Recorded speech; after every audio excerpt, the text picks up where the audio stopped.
What's up, family? I'm Juan Castillo, and when I'm on social media, my favorite show to watch is the Don't Shoot the Messenger weekly podcast.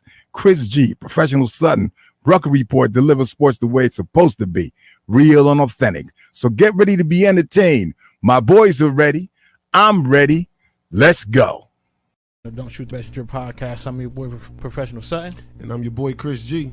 And it's your boy, the Rucker Report, a.k.a. Jerry. Ready? This is what the greatest thing about sports is. You play to win the game. Inch by inch, play by play, till we're finished. This is Don't Shoot the Messenger podcast. X about me. With Professional Sutton. You already know. Chris G. My homie. And the Rucker Report. My family, what up? They for real. All straight with no chaser. Let the games begin. Let's go. Don't Shoot the Messenger podcast.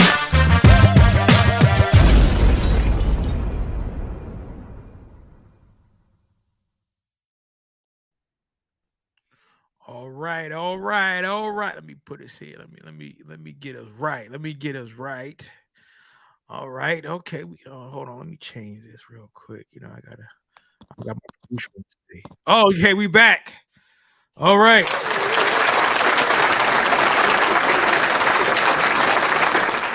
Welcome to another edition of Don't Shoot the Messenger podcast. I'm your boy, Professional Sutton. And I'm your boy, Chris G. My bad, I had the mute button on. It's the Rucker Report, Jersey.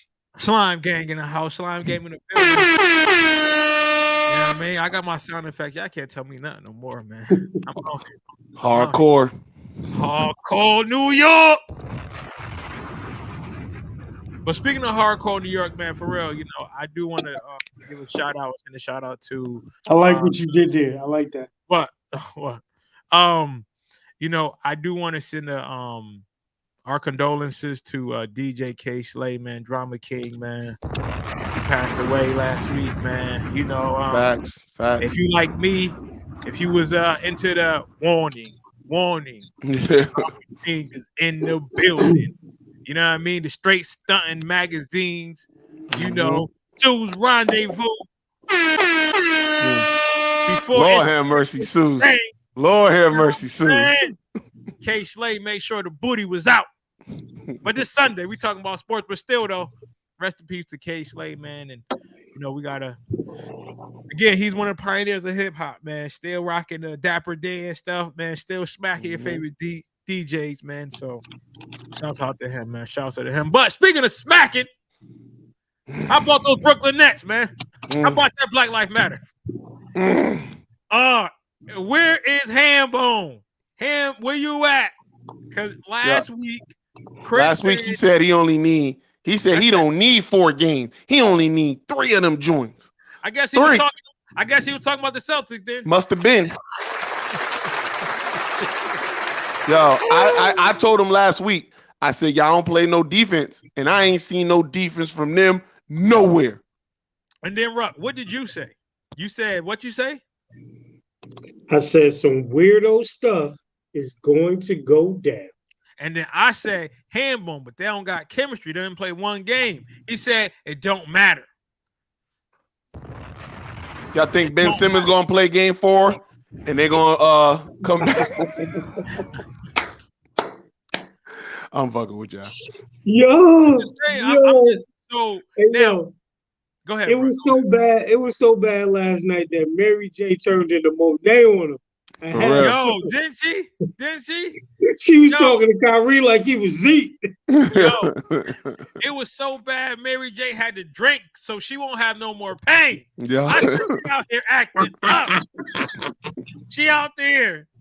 I said this can't be the same Brooklyn that Jay and Big been talking about all these years. I ain't even see Fab in the house. Fab was like, I'm good. I ain't even going, man. I ain't even going.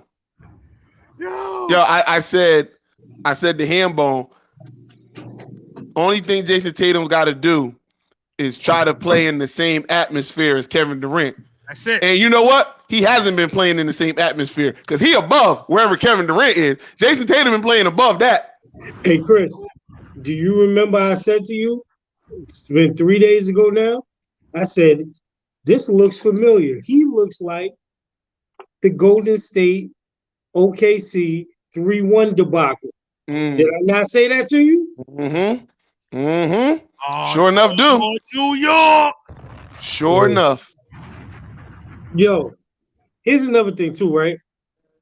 Shout out to Mark Jackson, who should get one of these coaching jobs ASAP. Please don't go to Sacramento. Please don't. Please don't. No. 'Cause he'll be fired after the first year. After the first game. But I think the Los Angeles Lakers would benefit from his services. But that's neither here nor there. But in his great basketball acumen, he pointed out a great thing last night, that it took me a couple possessions to really watch the game and see Boston, no matter what the lineup that Brooklyn puts out there, they have a mismatch at least 2 to 3 times over. Mm-hmm. Mm-hmm. Any possession that Brooklyn had last night where they were switching, they put them in so many bad setups. I mean, at one point they continue to pick on Blake Griffin, but shout out to Blake for stepping up and doing what he had to do. Got him back in the game. Got him back in the game. Got him right back in the game. But there were a number of possessions. Like if you got Patty Mills, Kyrie, Kevin Durant, say Blake, and Bruce Brown on the floor, and they're on the floor with Tatum, Brown, Smart, Horford, and even Williams, right? I like Williams' game. They can really punish you at 4 or 5 of those positions if needed. And I'm just talking about being physically imposing. So, like Hambone was saying, where's Andre Drummond? Yeah, I was about to say that because he's the one that's smacking the ball instead of rebounding the ball, right? Where's LaMarcus Aldridge? Where are these guys at? Because I'm just not seeing it. So wasn't Hambone excited that Jordan wasn't there? He said we don't need them. We got we got what we need at center. Well, they don't have what they need on defense because that's been the problem all year. I know that. Listen, they played a bad game last night and they still put up 100 some odd points. Points ain't the problem for them. And even though Kevin Durant wasn't particularly great, neither was Kyrie, they can still score. They are a bucket. Brooklyn is a bucket, but they don't defend, man. Just this defensive breakdown after defensive breakdown. Every time they got close, I swear their best defense was Boston just missing a shot. Yes. That was their best defense. They ain't put the clamps on nobody. And then even sometimes when Boston did miss a shot, their other problem came into play. They couldn't rebound. I was about to say that. Yes. Because Boston did a phenomenal job on offensive board, just stopping them from getting to the ball, right? How many times did we see Smart, even Williams? Like, I mean, even Tatum, we seen those guys get their own rebounds, putting them back up or dishing it out. And the only shot that Brooklyn had was, like you said, for them to miss. And even though this is the credit I will give Brooklyn, right? They still were in the game. They, regardless of what, they still were in the game. However, the way KD looked out there, he looked like he was either sick, tired, or did not want to be there. KD has not been himself these 3 games. No, stop that. He looked exactly. He is who he is. KD is who he was. Bingo. I know. Yeah. I know. Bingo. But again, the first game, people say, you know what? Cool, right? We're going to give them a pass. Second game, okay, they're trying to find a rhythm. But again, like I kept telling Hambone, they have no chemistry together. They have not played together. And even when KD was playing with Russ, how much better were they together? You know what You know what I look at this and say? What's that, Chris? Man, Golden State looking real good right now, huh? Ooh, KD? Ain't they? Yo, listen, I would never take anything away from Kyrie as a talent. No, his talent level is off the chart. He'll go down as one of the best ball handlers ever to play in the NBA. He'll go down as one of the best small finishers ever in the NBA. He is a walking bucket. I can't take nothing away from Kyrie. You do not leave Steph Curry for Kyrie. You just don't. No, you just don't. It's too much stability that you get in a Steph Curry. There's too much stability in the Golden State organization. And he left that to do that. And this is what I see. Yeah. So Mr. Mathis said KD hasn't been the same since his injury. He always had a problem with physical play. And true as it may be, but at the same time, He wasn't saying that last year. Right. Wasn't saying that last year. He was giving Milwaukee. Matter of fact, Milwaukee, Kevin and Kyrie had Milwaukee on the ropes. It looked like it was about to be a sweep, but Kyrie got hurt, and he wasn't. He couldn't do it by himself. But he was still. And then he give you what? He had a 50-point game, 40-something point game. But even the game that he almost hit the game winner. I mean, he. I'm not going to say he hasn't been the same since the injury. I think he's been fine. It's just that I think he didn't realize, and neither does Kyrie, how I think they just thought, listen, we're good enough. We won championships before. We're good enough to come together and do it as a team. But they didn't realize the blessing that they had in LeBron and Steph and what they bring, how they gel a team together, how the front offices for those places gel the team together. Remember, they came in talking about, we don't need a coach. They came in, we could just, they think they could just hoop and get over the hump. We don't even need a coach. Don't get me wrong, they playing without one because Steve Nash don't look like a good one, but they don't understand all of the things that go into building the championship team. They just think, we two hoopers that are clutch that could do it. We could just get together and make it work. It don't work like that. And we won titles before. But where did you win those titles? You won those titles with LeBron, and you won those titles with Golden State and Steph. That's where you won them titles. One of the best players and one of the best teams of all time. And here's the thing, right? No matter what anybody says, this is when they miss James Harden. Ooh. Mm-hmm. If nobody's seeing that is a glaring thing right there. It's not even because James is who he is, but look at what he brings to the floor in terms of another playmaker. Because Kyrie and Kevin are having to hunt down every shot that they need to get. Nobody's being able to make a play for them, and that's the easiest way that Boston can load up their defense, right?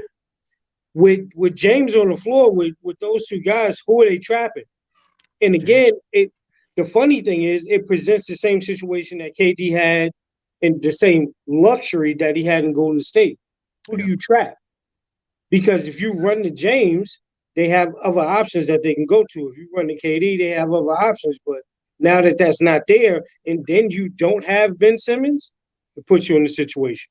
So I want to shout out to my girl Kiki, man. She is she's ferocious in the sports. She gonna give it to you. She said KD came off his injury better the year after. That's a lie and an excuse. She said Harden was a valuable piece, and that's true. But people also have to understand is that not even KD's physical play, but the way he's been mismanaging the ball. Look at his turnovers. How many turnovers are we seeing from KD? And Chris, if I'm not mistaken, a while ago when he was with OKC, and you always said, KD is cool, but it's what happens down the line when KD fumbles the ball, right? I used to feel like every time it was a clutch situation, he would always fumble the ball in some kind of way. Yeah. Yeah, and wait, I remember. But Chris, talk about this. And Quet, talk about it too. He would always fumble the ball and then look back at Kyrie. Yes. Yeah. Kiki, right? That last turnover, he did this. Mm-hmm. And stop running. And you turned it over. Yep. He said, so my man Drew Samson, cousin Vinny, what's up? He said thoughts on Maxey and Embiid combo instead of Harden and Embiid. He says, as a Sixers fan, I'm hoping they don't throw the bank at Harden. They might, but we'll see. And Ms. Wright, she said he, referring to KD, folds every time. And you know what? Even though Ruck was upset that he left OKC, right? But Ruck said it though. And like I said, Chris been saying it for a while. We've been saying it on a while for a show. Like KD was comfortable with with Golden State, and that's fine. Do what you want to do, live your destiny. But we kept saying we're going to see what's going to happen when there are no more excuses this year. Mm-hmm. There's no more excuses this year. Like, okay, you can't say Kyrie wasn't there no more. Okay, he came back when needed in the playoffs. We can't say that he didn't have this, but guess what happens all of the time? And he's showing what happens in OKC while they were up 3-1 and end up losing that series to Golden State. We're seeing that in the year before that, and the years before that. But yo, Quay, let me pop in a little bit because where KD to me became like super clutch was in the playoffs with Golden State. But in the playoff with Golden State, I don't care. And Steph isn't the best player in the NBA. I want to make that perfectly clear. Okay. But no matter who's on the floor with Stephen Curry, nobody is coming off of Steph. Yes. Nobody. And they're picking up Steph soon as he crossed the half court line. They picking up Steph. And that creates tons of space. And KD could get easy, not that they're easy, but he could get an ISO in a mismatch every time because I don't care if Wilt Chamberlain's on the floor, you're not coming off of Steph. Nope. You're not. He's the only player in the NBA history that I ever seen get double teamed right after you pass half court. Almost all the time. So it made things a lot easier for him. So yes, he could get a final shot. He could get an ISO in the corner. He could get the matchup that he always wanted because even with Kevin Durant on the same team, you ain't coming off of Steph. Nah. You damn sure ain't coming off of Clay neither. Nope. Hey, Chris, but I would even go further with your point to say this. It was that easy, not just because of Steph and Clay. It was easier because Draymond was the one that was facilitating a lot and making a lot of plays. Yeah, Brooklyn is devoid of a playmaker. That's why Steve Nash doesn't look good as a coach because he doesn't have a point guard that's a distributor. Even when he's coming off the bench with Patty Mills or Steph Curry, those aren't distributors. Patty Mills has always been historically offense coming off the bench. So where does Brooklyn get their playmaking from? Oh, I know he left. So now that he left, and the other person that you brought to bring in to be a playmaker isn't playing, what do you do? Right. I want to read these comments. Ms. Wright said, I live in Arizona and I'm going with the Suns, but they got to stop Baby and KD. My boy Chris said, Embiid is hurt again. Philly already had an excuse if they lose. Randall said, tell Ruck Goot is the GOAT. I'll let y'all fight later. Ms. Wright, she said he had a clutch with Golden State. He doesn't have that clutch now. It makes a difference. He also had the clutch when he scored that 56 or 57 piece. And he says, but you can slow down Steph with physical play if the ref don't call it. But again, like we're talking about. But the refs don't call it. No. Steph get held all the time. They just don't. Because you could call it every single play. So since they don't want to do that, they just don't call it. Steph, every time Steph is moving off a screen, you could always find somebody tugging him, pulling him. Because what do? He won't stop. No, he won't. Stop, little nigga. Stop moving. He won't stop. And plus, they set those freaking screens, man. So you got to fight through 2 or 3 screens just to get to him. And he's running all over the place. So that's tough. But again, it is tough. I want to talk about those Suns that Kiki was talking about, though. I want to get to them Suns. Please do. Okay, hold on. Wait. Let me just slash KD one more time. And I know he loved it. I'm just saying, handball, wherever you are, and I'm going to make sure I save this clip. Stop the excuses. You came up here capping for your boys. We told you a while ago what was going to happen. We didn't think it was going to be this goddamn bad, but it's bad. Now, I just want to hear the excuses because this is just ridiculous. So handball was on his live last night. It was all black. My man was drinking like Mary J. Blige at the concert. I mean, at the game last night. Cussing and everything. Cussing. Damn, Handball. Handball was bad. He was. Don't let your players see this. You know what I mean? He was down bad. He ain't got nothing to say though. So I just wanted to say that. And she said, encourage shoots as soon as the person setting the screens come up. You can't stop that. Exactly. You damn sure can't stop that. You can just hope to contain it, as they say. Now, the Suns. What's up with the Suns, Chris? Yo, listen. The Suns, first of all, shout out to Chris Paul, who put the team on his back. That was Friday night. That was a great game. That was a great game against the Pelicans. Old school shooting mid-range jumpers. Let me tell you something. They don't call him point guard for nothing, okay? Because he put them on it. They needed all of that he gave them on Friday night. And because I don't believe in Memphis now. There's something about Memphis that has rubbed me. I know. But the way that they're struggling, first of all, they should have put the nail in the coffin against Minnesota last night, because the way Minnesota gave up that those 2 25+ point leads, that's an embarrassment to basketball. I'm not even a Timberwolves fan, and I felt like I lost watching that. I'm gonna go home and sip wine. Nah, So- nigga, you need so some what- Henny. So what I want is the Phoenix Suns fully healthy with Devin Booker versus this iteration of the Golden State Warriors. That's what I want in the Western Conference Finals. That's what I want. Because I'm telling you, I think that's going 6 and 7. That's going 6 and 7. I want all of that. Yo, and people don't realize they played each other 4 times this year. It's 2-2 split. And neither one of them were ever fully healthy when they played each other. Neither one of them. So, yeah, I want all of it.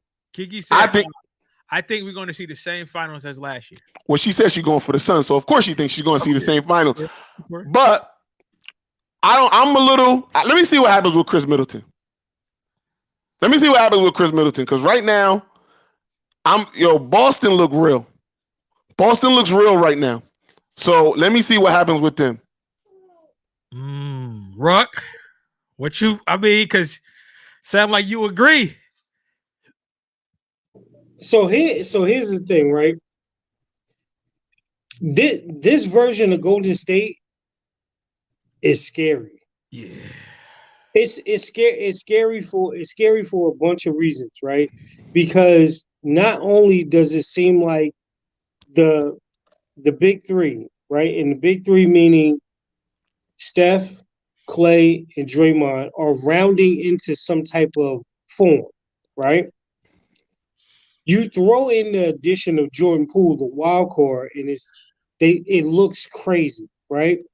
But what's most important about them, and I think this is stuff that nobody talks about, because again, like Clay said, the pool party is impressive, right?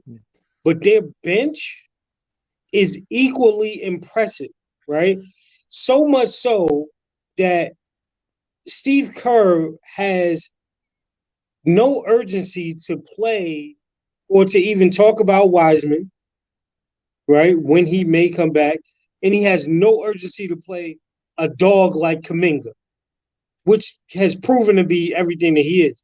What you're talking about, he can still go to Iggy. He can go to two-way Wiggs. He got GP2, right?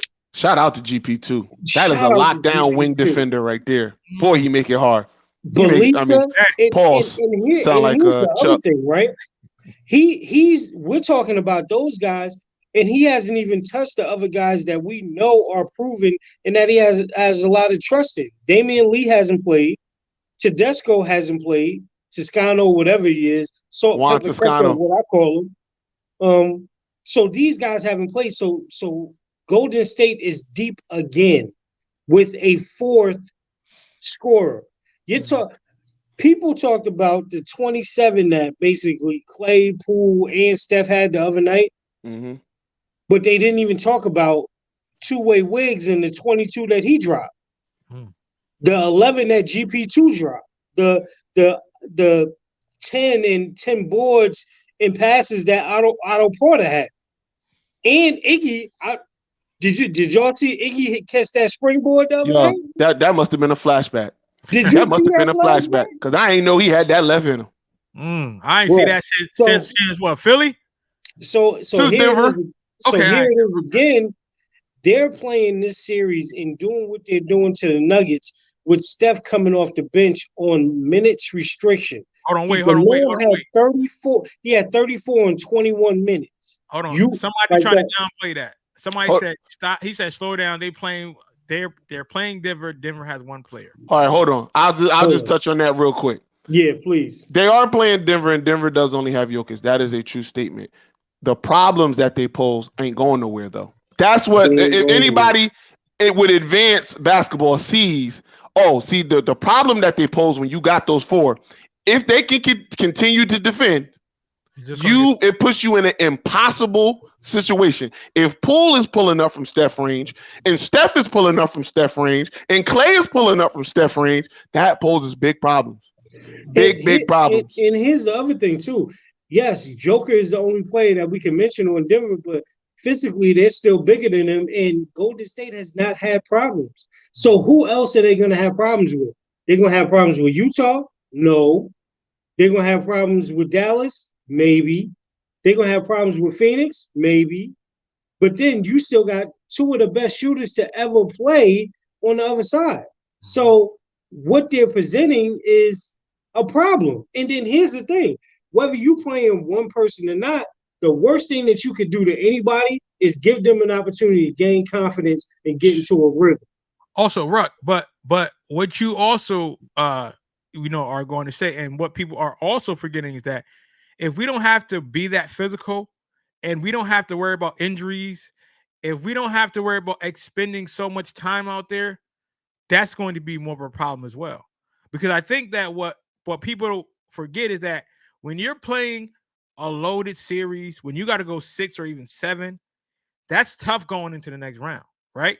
So if Golden State can get a lot of their plays from their bench players, oh my God. Think about when they need to rest Clay. Think about when they need to rest that for Draymond. What's that's going to look like? Give them a breather. And that's what Golden State ticket's been for the past, I don't know what, let's just say 6 or 7 years, because they had a deep bench.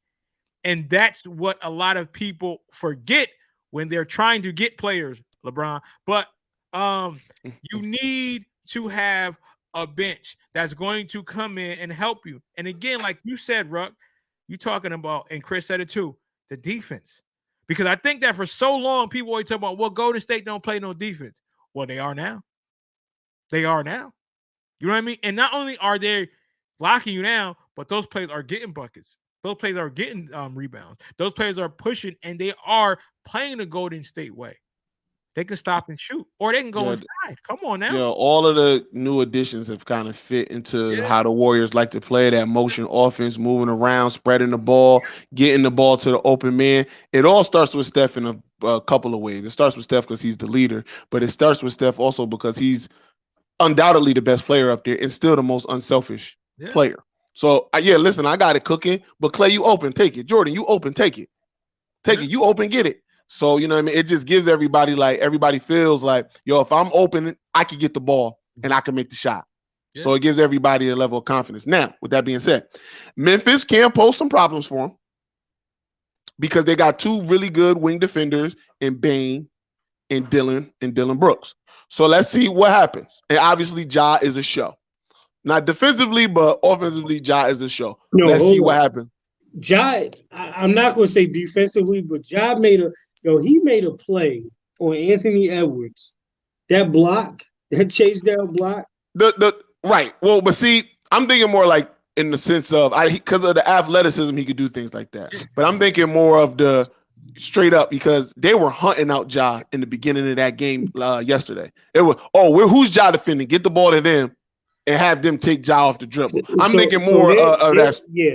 Their problem, Memphis's problem right now is that they're really young and inexperienced. Mm-hmm. So, and again, I think that plays to where Golden State is because anything that you could probably do to them, they have seen, been through it, and been successful at it. Mm-hmm. So, they're really rounding into a phase where Jordan Poole could probably have a bad game and they'll be fine. Like I believe he's a luxury. All right. I believe he's a luxury right now. Yeah, he's actually a real luxury, but the same thing, and that's the problem that's going on in the Boston and Brooklyn series too. You can't give Jason Tatum and Jaylen Brown the understanding that they are on the elite level. You can't let them have that type of confidence because letting the air out of that balloon is going to be hard to do.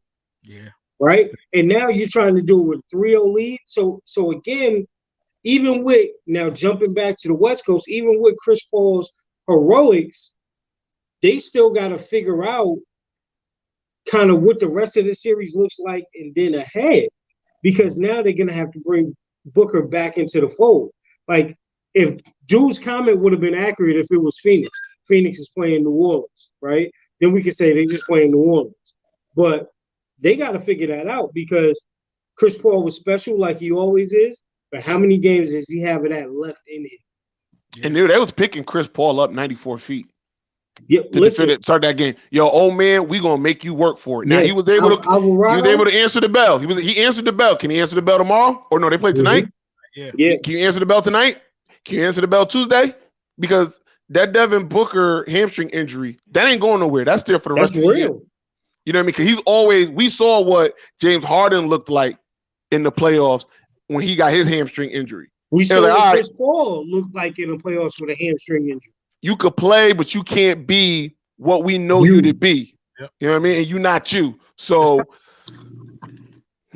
but I'm still very excited. I still really, really want to see Phoenix versus Golden State, or Golden State versus Dallas. Honestly, that could be a matchup too. I would love to see Golden State versus Dallas because nobody's talking about what Brunson and Dinwiddie are doing.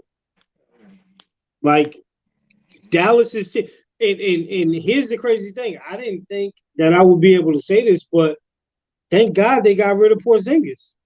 Oh yeah, that made a huge difference in their team. Yeah. You know what I'm saying? So we'll see what happens, but it looks very interesting. So Kiki said Booker was inconsistent when he didn't have the injury last year in the playoffs, though.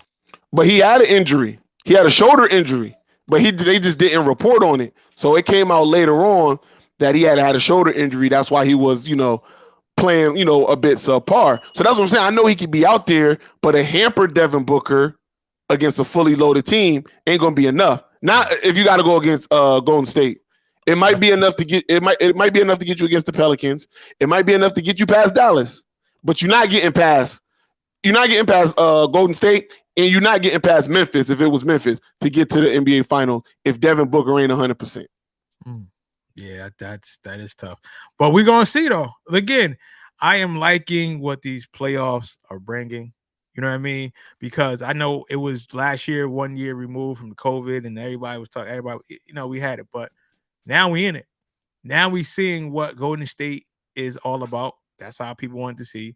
Again, the debacle of Brooklyn, which is wild. Now they talking Embiid and Philly. So again, it's we're gonna see what it's shaping up. Again, like you said, Middleton. But at the end of the day, there's no more excuses now. If there was one series that I would look at and say that I'm not impressed is Philly. It's Philly because, and the reason I say that, Toronto is a shell of themselves, right? True. Because who ain't that guy? Me and Ruck was just talking about it. Because who ain't that guy? Spicy, whatever his name. He ain't Spicy P. Ain't it, fam? He ain't it. It's always been OG. He ain't never been it. I always liked OG Anunoby more than I like Spicy P. He played above his head in that championship run that they had with Kawhi against Golden State. That's not the real Spicy P. Now is the real Spicy P. This is the real guy. I ain't saying he a bum. I ain't saying he not a good player. I ain't saying none of that. I'm just saying he ain't that guy. She said, Middleton, that boy from Carolina, don't sleep on him. Oh my God, he must be from South Carolina. Chris Middleton. Middleton is really the X factor for Milwaukee. But here's the thing: he's injury prone too. But she just wanted to shout out to Carolina. She's from South Carolina. Okay. But here's the thing: I like what Milwaukee was able to do to Chicago last night. Like that, really for me was unexpected. For them to go in there and put 30 on them, that was embarrassing. That was embarrassing. Like after that heroic performance that DeRozan put on, and then you get your first game. You tie it up 1-1. You steal a game in Milwaukee. You come back home, and that's how your home opener. Like the way the Pelicans lost in their home opener, I get it. Listen, that was a close, tight game. Chris Paul was able to get him over the hump because Phoenix is a better team. And if Milwaukee would have won the game and it was a close game, that'd be one thing. But 30 blown off the floor, over by halftime, that's the type of product you put out your first game home. You don't want that dub. You don't want that dub. He said VanVleet getting hurt is huge for Toronto. You know what I mean? Yeah. I mean that's big because he's a big piece of everything that they do. But again, Toronto kind of emptied the cabinet and there was no scoring left, right? Because you think about when Kawhi was there, he was their wing guy. So anything that Pascal Siakam got was a bonus. They had the leader in Kyle Lowry because he's an absolute dog and he can get a bucket when he wants to. So it wasn't the same pressure on Fred VanVleet. So Toronto is different. They're a shell of themselves. But I think the East could really wind up with one or two ways. It could end up Boston and Milwaukee, or it could end up Boston and Miami. I do really want to see Boston, Miami in the finals. I think from a defensive matchup, it's like, yo, we can do what you could do. I want to see Miami in the finals with in the Eastern Conference final with anybody. I just want to see Miami back there because I think that, again, when you're talking about what we saw when they were in the bubble last year, again, some injuries, but I want to see them against anybody because I think that, people always mention Brooklyn. People always mention Milwaukee. And, when Chicago had a resurgence, people mention Chicago. But people, for me, they still kind of leave, Miami out of there. Because, again, we know that Miami has been consistent. We know that, what they're doing. And now we're seeing Boston elevating their game against Brooklyn. So now we hearing more about Boston. But I know that Miami is chomping at the bit like, okay, I'm going to show y'all what we have. I'm going to show y'all. So I'm really anxious to see what Miami is going to do against anybody. And I hope that there's no injuries. I hope that we can just see it straight up because I want to see how they're going to match up against the Bucks or how they're going to match up against Boston, whoever they go against. That's what I want to see. That's what I want to see. So, yeah. I got a question, too. Please. I feel like I got the answer to it, but when Philly gets knocked out in the next round, Doc getting fired, and part A to that is then are they gonna bring in what's his name? James Harden's coach from Houston. Are they gonna bring in don't say D'Antoni. D'Antoni. Oh my God. That's a real question. Hey, what's going on? Yeah, what's going on? Man. Yes. I feel the same way. I feel like this is setting up for them to bring D'Antoni and James Harden back together because that's what Daryl Morey wants to do. That's why D'Antoni was the first on the list for Sacramento, so he could tell them no, and then he could sit back and chill out.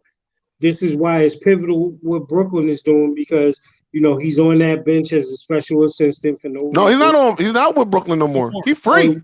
Oh, he's free. He's free. He's free for Daryl Morey to bring him back. Hey! Don't shoot the messenger. Hey, don't shoot the messenger. Never that. And honestly, if I'm Doc, I wouldn't even mind because this frees him up to go to LA. Oh, so that's what Chris' question was. He said, wasn't there a room where Doc coaching the Lakers? So absolutely. Also, I want to shout out. He's new. He's on YouTube. James Davis. He said, "I wonder who Katie and Kyrie gonna blame if they lose in the first round." Hint: probably Steve Nash. Well, listen, James, Mr. Davis. First and foremost, thank you for coming on. From YouTube land. Thank you so much. Definitely appreciate that. But secondly, Kyrie already said. Then they said that they already playing without a coach. Something like that. Well, they said they didn't need a coach. Because they were so good that just throw out the ball and let them play.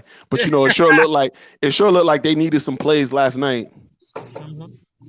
ISO ball is good in down the stretch, need one bucket, but you can't do it all game. I mean, you got to run something. Yeah. Get your guy. I don't care how good he is. Get him an easy look sometimes. Yeah. Get him an easy basket sometimes. But here's the thing. This is why I don't really blame Nash in that because where was the offensive success that they had in Phoenix? So it's not like he has something from memory besides a pick and roll that he can pull from. So, well, he should have never had the job in the first place. Steve Nash was never qualified to be the head coach of the Brooklyn Nets. This is no shot. Steve Nash seems like a phenomenal guy. I'm looking for some money. Quet, you got something for the offer? I got you. I'm just saying, nobody got any beef with Steve Nash. Steve Nash isn't a bad guy. He doesn't got no history of, anything like that. But at the same time, you weren't qualified. There were some other coaches that was qualified. Matter of fact, Boston's head coach right now, was very much qualified. How about we go one deeper? That is definitely a Captain Obvious statement. How about you leave Jacques Vaughn where he was because he was the reason that Brooklyn had to turn around that they did. Very true. Come on, man. I'm just saying. I'm just saying. Jacques Vaughn. I'm trying to think. He was black. Oh man, come on. You know the answer to that. Come on, man. You know the answer to that. Come on. So listen. I'm just saying, and I got to give out. Steven Jackson was on the Colin Cowherd show, and he kind of made a similar proclamation where he was just like, "Yo, a black coach will never get that job. Black coach will never get set up to have KD and Kyrie straight off the rip." First of all, I asked that because again, we talking about the new Brooklyn. This ain't the old Brooklyn. You feel what I'm saying? Same money though. You know what I'm saying? The old Brooklyn. This ain't. You know what I mean? This ain't the old Brooklyn. But again, so this is where, right? When we talk about how important coaching is in professional sports, because people always say, well, again, we know that the players make the team because they play, right? But you also still got to maintain a level of professionalism. Mm-hmm. You also still have to be able to run a set. You also still have to be able to run the organization so that you can be successful. Because when you're playing with two dominant superstars, what happens? This is what we're seeing. So and even as much as I love LeBron, it is very difficult for a coach to coach LeBron. It is very difficult for that to happen. So if you're a great coach and you can make that happen, then of course it looks easy, right? Now, I know for so many years, everybody said, well, that was a Mark Jackson Golden State team. We know that. But guess what, black people? I'm here to tell you after 2018, we can't say that no more. All right? We can't say it because Kerr's doing a phenomenal job there. He's doing a phenomenal job. And this is why coaching is so important. And this is why I'm so goddamn mad because I know that D'Antoni is going to get a premier job. Not just he's going to get a premier job. Whoever falters now. Let me ask a question. Is Philly a premier job? I'm being honest. I know what Joel Embiid is, but at this point, haven't we seen enough from James Harden to say, yo, he's taking a couple steps back? I know, but what I'm saying is that they will not put D'Antoni in Sacramento. They won't say, yo, you got to go to Sacramento. And you got to see. It's not. D'Antoni won't go to Sacramento. It ain't nobody else. No, I know, but again, you know how whenever it's us, we gotta take those jobs because we know that there might not be another opportunity to come around. Facts. That's what I'm saying. He has the caveat to say, nah, I'm good. I'll wait because he know that somebody's gonna pick him up. But other coaches, they don't have that caveat. Like they got to take what they got to get and try to make the best of it. Now, Doc Rivers, I love Doc. But come on now. He's starting to turn into somebody. But I ain't going to say his name because y'all hate when I say his name. But anyway. Y'all hate when I say his name. But anyway, go ahead. No. I'm done. Because you already know where he's trying to go. I know where he's trying to go. This is not Doc's fault. And giving credit, Doc has done the best that he possibly can do with this situation. Because he didn't. He told them what the situation was with Ben probably when he got there. They wanted to stick with it.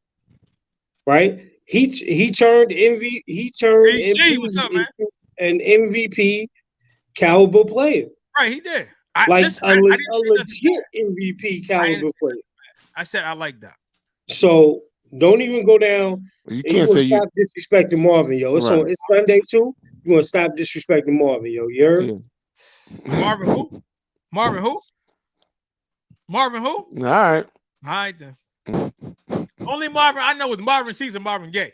Okay, those are the only Marvins I respect. But anyway, so I do want to talk about the NFL real quick, fellas. Because we got the draft coming up. And a lot of people been hitting me up, say, yo, could we get Debo? No, we good. But with what's going on again, and what do you guys think is going on over there in San Fran, man? All right, true? I give it to you. I give it to you straight.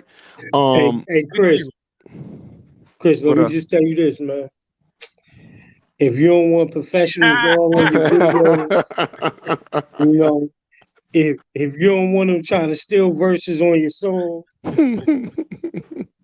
if you don't want them asking you to be Willie Beeman, bring that to Green Bay, yo. Just so they can cut you the next year when you go all pro. But go ahead. Look, I'll say this. I think Debo wants something that he can't get. If I'm being honest. Yep. The type of money he asking for, you ain't that. Listen, I like Debo. I think Debo is a fantastic player, but he ain't no number one receiver on a championship team. He's not. He's a hybrid at best, and a hybrid that is uniquely positioned in San Francisco. I don't know if he can be uniquely positioned in another spot. See, the dynamic things that he does is because they use him as a hybrid wide receiver / running back. Who else going to use him like that? Exactly. And he get hurt a lot. A lot. Thank you. So why would I then invest and give you Tyreek Hill type money? Mm-hmm. Why would I do that? And I think that's what he wants. I understand why he wants it. Of course. And it ain't my money, so I don't care if he gets it. But at the same time, I can see why San Francisco is saying, we can't give you that type of money. How many games did he miss this year? 8? 7? Debo, 6? This year, he didn't miss as many as he usually missed. He missed around like 5-6 games again, but he was right. So you see that? He didn't miss as much as he usually misses. He only missed 6. Okay. Yeah. And I'm supposed to give you marquee number one. You want to be held in the Devontae, D-Hop, Julio Jones, upper echelon money-wise. But you can't even be on the field as much as them. And I don't know if you can handle, go talk to Juju. I don't know if you can handle number one, rolled coverage, double teamed, every play, and produce. I don't know if you can handle that. I don't know that. Hasn't been proven. And not throwing the shot, but just being strictly football. Right. That is the reason that they started using him in the hybrid role. I was about to say. Because they could not get him the ball in man-to-man, zone, over the top, roll to number one coverage. So I want to read these comments, and then I do want to comment on that. TC said, I remember telling you guys Kyrie's an effing bum.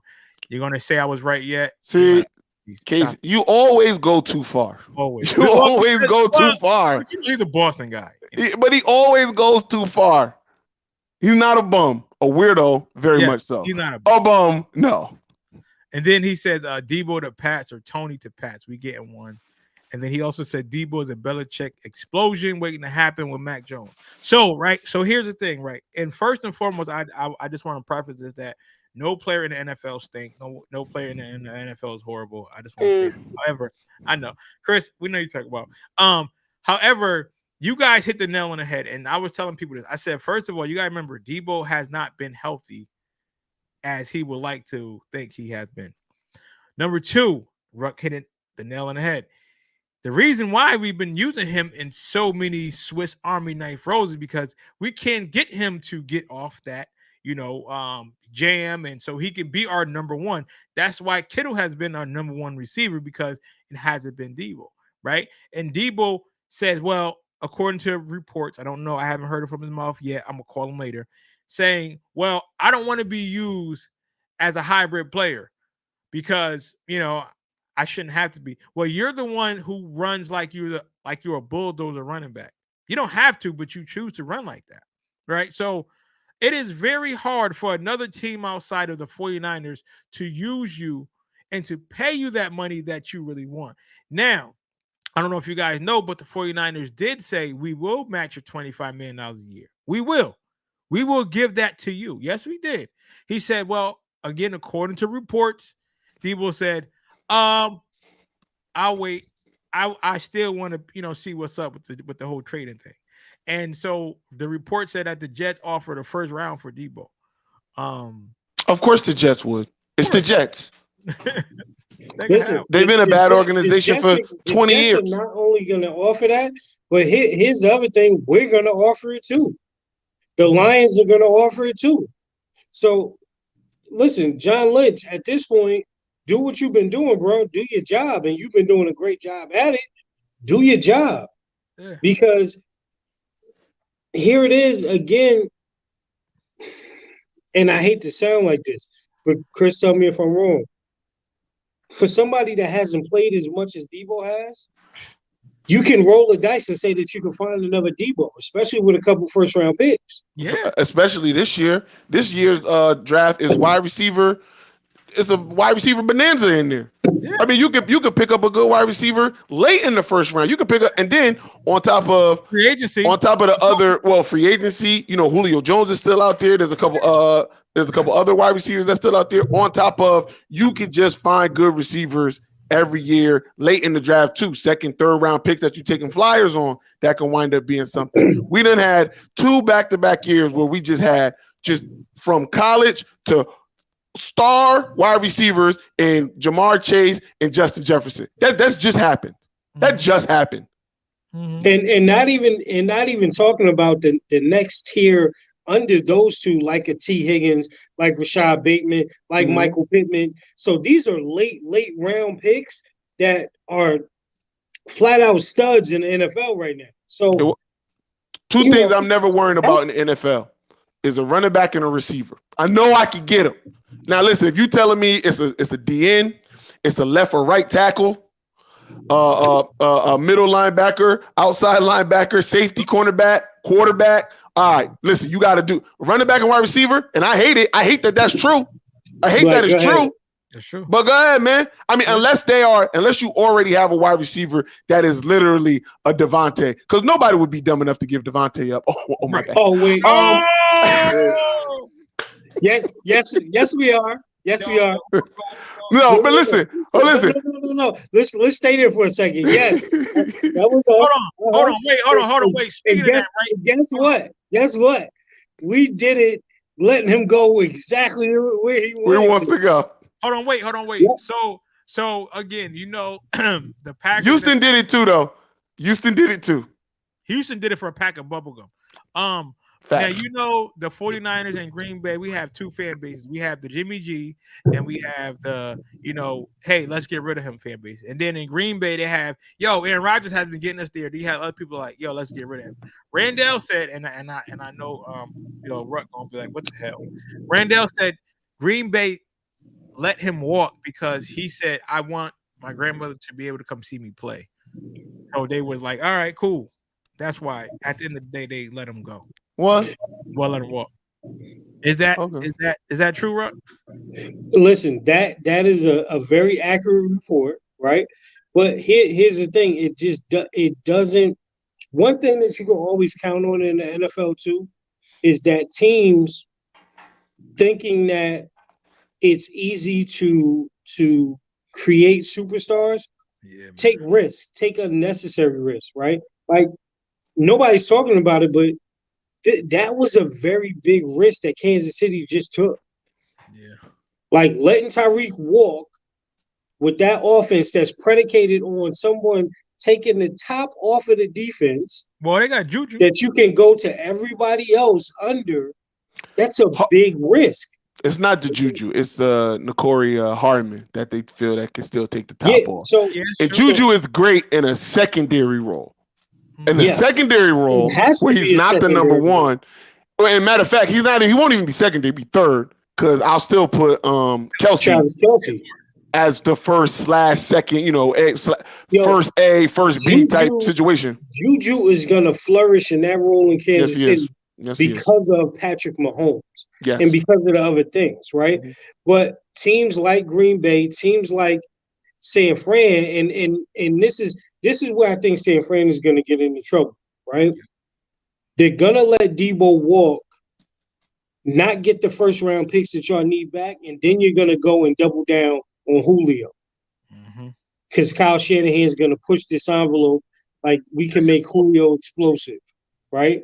Julio is explosive. All right, this is the no disrespect to Julio podcast. Listen, I'm not putting that out there, but I will say this too.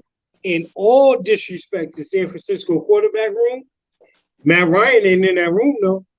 Yeah, side though, but we got Trey though, baby. We'll see what Trey develops into. I'm not on the fence. I just haven't seen enough of Trey to go. Like for instance, I look at all of the young quarterbacks this year. I look at your Justin Fields, your Zach Wilson, your Sunshine down in Jacksonville. I at least seen, and I don't like Zach Wilson at all, but I at least seen moments of like, ooh, because that's good. They are pacifying Jimmy G. That's why. Well, Jimmy G, hold on, but Jimmy G is still the best option. That's why. Because if Jimmy G was in Chicago, he'd be the best option. If he was in Jacksonville, he'd be the best option. I understand your hatred for Jimmy G. I really do. But yes, he did. And he cost you a Super Bowl as well. But he got you there. No, the defense was a heavy part of it. But Jimmy G is he's further along in his development as a QB than Trey. He just is. And I know Trey is raw talent, but it's not like he's flash from the past. Colin Kaepernick raw talent, where it's like you put him in his instant, because it hasn't been. If it was instant for him when he got his shot, he would have never relinquished it. But you got like Colin Kaepernick, he would have never relinquished it because it would have been too good. He's not up there. Maybe he will be this year. I got faith in him. Maybe he will be this year. I have a lot of faith. I sure have a lot of faith, but he's gonna have to prove it. Right. He's gonna have to prove that he's better than Alex Smith. And you know the analogy that I'm making now. He's gonna have to prove that he's at least better or as good as Alex Smith for them to take Jimmy G out of that rotation. And if he doesn't prove it, you still be better off going with what you know. Oh, they better not. Now, so again, Jimmy G ain't gonna lose it for you. He won't win it for you, but he ain't gonna lose it for you. He will. He will damn sure will. He never lost you. He never lost you. He didn't ascend to the level that he needed to get you there. You know what I mean? That's a money pass in the Super Bowl to get it to Emmanuel Sanders. And he couldn't make it in that big spot. That is very true. There was some money passes in the Rams game that he needed to make to get you there. But he wasn't the reason that you lost. He wasn't. I know you want to feel that way because you hate the man. Well, maybe not. That's strong. But you can't stand the man. You ready to move on. But I don't feel like he lost you anything. I never feel like he lost you a game. Yo, we'll talk over here, man. Again, yo. Quite ready to call me everything but a child of God right now. And I'm telling you the truth. Listen, I'm going to tell you what Jimmy G does, and then I'm going to move on. What Jimmy G does is he plays when he knows he has a lot of support, okay? Whenever we need him against Green Bay, he has not been there because he has been hurt, right? When he knows that everybody's healthy, here comes Jimmy G. When Aaron Rodgers this season, when Aaron Rodgers was like, all right, let me do what I want to do. When Jimmy G was hurt and we needed him, where was he at? Okay, Jimmy G looks good on paper because you know why? He's good when we have the majority of the team and we are healthy. When they hurt, he's hurt. Yo, it's funny you say that. Nobody won't pick him up because we gotta wait till he get the shoulder. And it's funny you say how the defense is the thing that carried them. But when y'all was in the Super Bowl and y'all had a 10-point lead in the fourth quarter, your defense was nowhere to be found. Yeah, it's funny how you say he let you go, he let you down. And in that Ram game, you had a 10-point lead and your defense was supposed to do something. And they let Cooper Kupp abuse them all the way down the field. I'm just saying, we're not putting this all on Jimmy Garoppolo. Hey, Chris, bang, bang. Niner gang, okay? Niner gang. Because let me tell you why, right? Because if you throw Aaron Rodgers in there, we're not even talking about those points, okay? Because Aaron Rodgers is gonna make sure that we up enough to be. But he not Aaron. We know he not Aaron, but we know he not Aaron. Let me throw some Aaron shade. He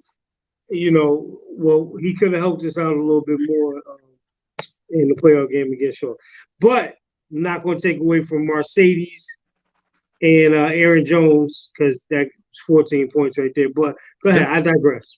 No, but anyway, so I never seen a man so miserable when the Niners was winning in this last playoff run. I never seen a guy so miserable. I'm cheerleading for my brother because I can't stand the Niners.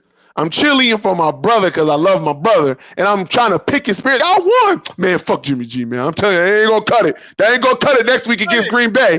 Then they get against Green Bay, and they win. I'm telling you, man, they ain't going to cut it.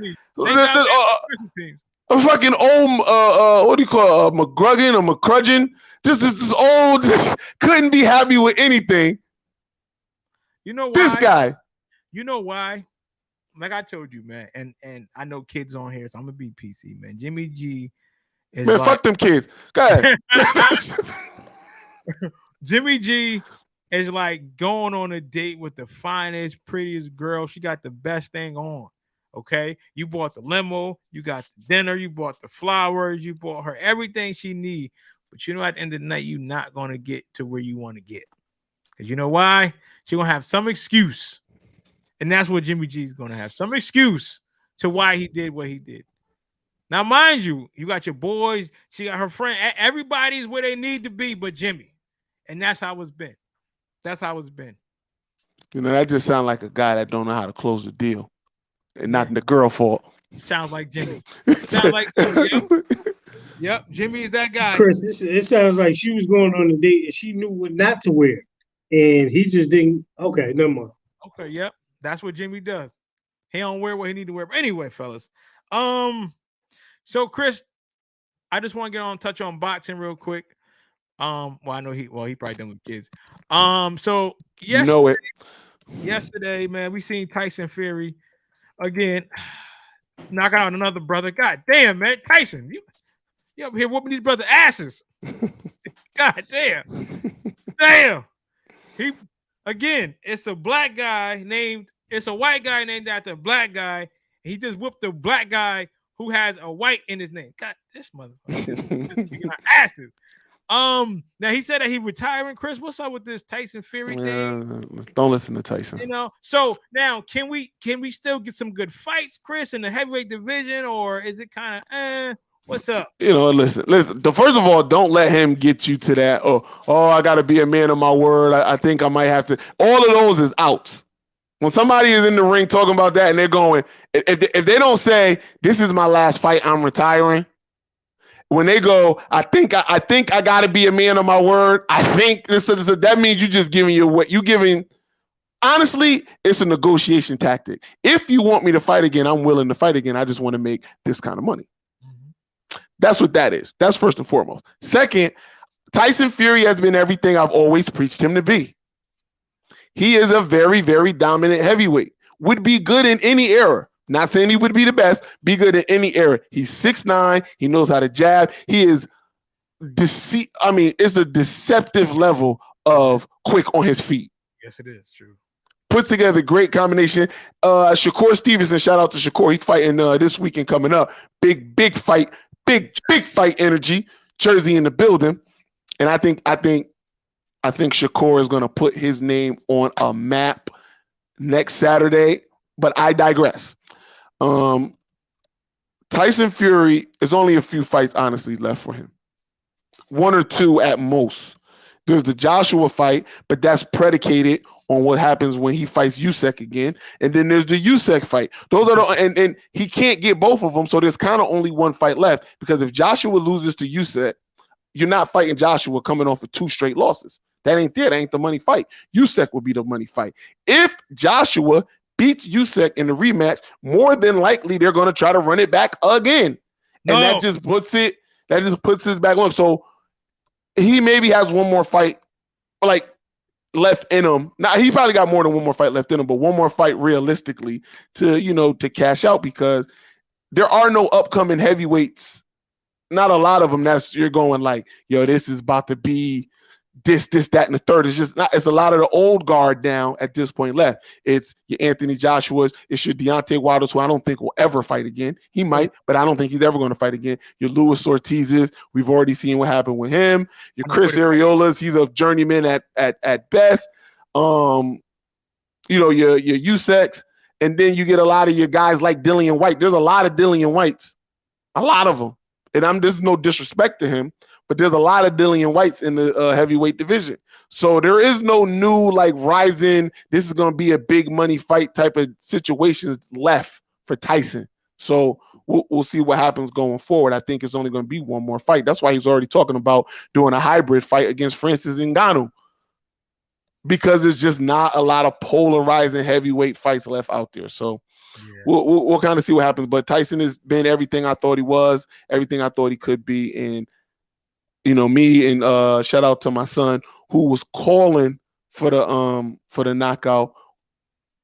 He said he thought it was going to be a check hook, wind up being a straight down the pipe uppercut. Yet and still, we see it. The open shot just was there in so many different ways, and it's hard to fight a 6'9" guy who's got an 85 reach. Who, even when you're trying to throw a punch, he doesn't even have to properly get out of the way. He could just lean back and throw a hook or a cross and kick at you. Like it's a hard thing to deal with. So, you know, shout out to Tyson. It was a good fight though. Well, his damn brother, man. I tell you what, Tommy. Yeah, come on, man. Listen, Tommy is a real little brother. He's like man, why are you trying to be like me? You know you're not me. No, yo, I'm watching that fight screaming like, yo, dude, what are you doing? Tommy ain't it. And that's why Tommy didn't want to fight the Jake Paul. I'm telling you. Jake Paul would have knocked Jake his Paul, ass out. I'm not going that far. I'm just saying Jake Paul's the real possibility. Chris, but do you see how many times he was getting dinged with? I know, but listen, you gotta also remember Tommy's been doing this a longer than Jake. But at the same time, the risk reward factor was too big. It's a real possibility that Jake could beat me. I should beat him, but there's a possibility that he could beat me, and I could never recover and come back if I let Jake Paul beat me. Yeah, I'm sorry, yo. I need Jake Paul to get his ass whooped, because you know what? You gotta, like, I think Tommy said it. He said, you know, football is something you play. Boxing, you can't play boxing. You can't play boxing, man. You can't play, but here's the thing. Jake, at this point of his career, if Jake was a regular guy, he would be so far ahead of schedule, because when you're building up, let's say you got a guy that's got some good power and you're building, mind you, now Jake only got like 4 or 5 fights.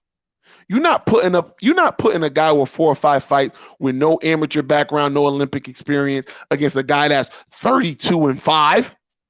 He get wiped out. You slowly bring him up. You put him up. You go, all right, we're going to put you up against, a bunch of cupcakes.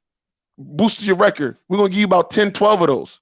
Then we're going to start to go, all right, this guy's got really good defense. Let's see how you do against him. Then here's a couple southpaws, because you're not going to see them often. They're not really good, but it's a different look. We'll see how you do against them. And you build them up slowly. Now, I'm not a Jake Paul fan, but the people who's like screaming for him to be in the ring with top middleweights or what, he would get destroyed. He doesn't, but at the same time, he is moving at a faster pace than a normal guy who would be coming up in his position. No, that's what, Chris, I want to see much faster pace. I want to see him get his shit knocked out. Okay? Because boxing is becoming a joke right now. Seriously, it's becoming a joke. It's becoming a joke, but it's not because of Jake. No, it's not because of Jake. No, it's not because of Jake. But it's, when you throw in other factors, he's another factor in why it's a joke. If anything, Jake is bringing more eyes and more popularity to boxing than there has been for quite some time. If I'm being 100% honest, boxing is his own worst enemy. You know why boxing is becoming a joke? Is because we still are not 100% sure that we're going to get Errol Spence versus Bud Crawford. That's why boxing's a joke. Boxing is a joke because every week UFC is putting the top guys against each other. There ain't a fight in UFC that you won't get to see 2 top guys in the same division. You're going to see it. In boxing, maybe. You got the biggest stars in every division fighting cupcakes on a routine basis. On a routine basis. I mean, you got Ryan Garcia, who's an internet sensation, as much of an internet sensation as Jake Paul is, fighting cupcakes. Cupcakes. That's what you got to look forward to. I want Shakur to get a piece of Ryan so bad, yo. Yeah, let me tell you something. Shakur circles around Ryan. Ryan is oddly enough, a fast, flat-footed fighter. That's kind of weird. But Exactly. he's also, he reminds me a lot of Amir Khan.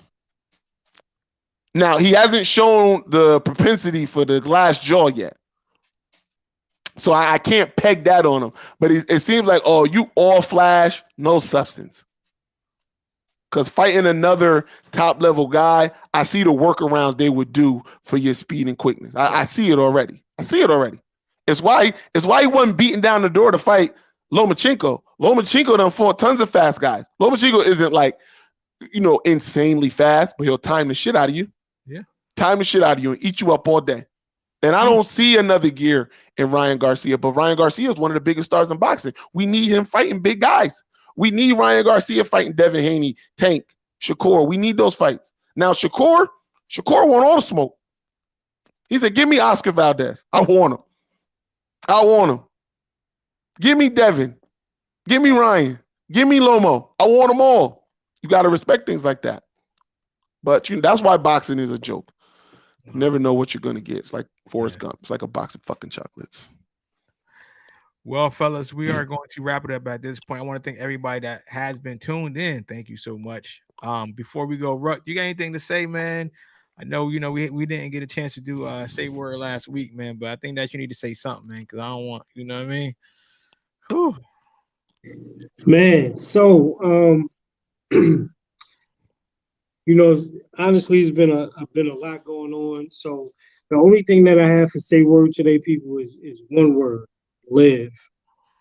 Live your life, man. Because as Chris and Quet always like to say, me born in the 1950s, I understand time differently than these gentlemen do.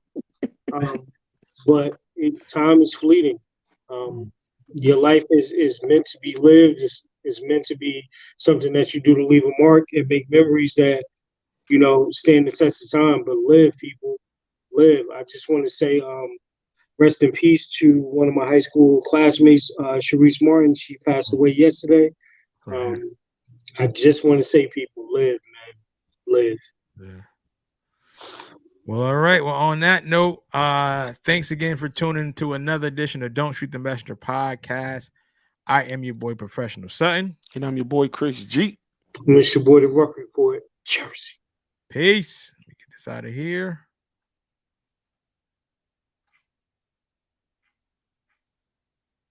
Don't Shoot the Messenger podcast. I'm your boy, Professional Sutton. And I'm your boy, Chris G. And it's your boy, The Rucker Report, a.k.a. Jersey. Ready? This is what the greatest thing about sports is. You play to win the game. Inch by inch, play by play, till we're finished. This is Don't Shoot the Messenger podcast. X about me. With Professional Sutton. You already know. Chris G. My homie. And the Rucker Report. My family, what up? They for real. All straight with no chaser. Let the games begin. Let's go. Don't Shoot the Messenger podcast.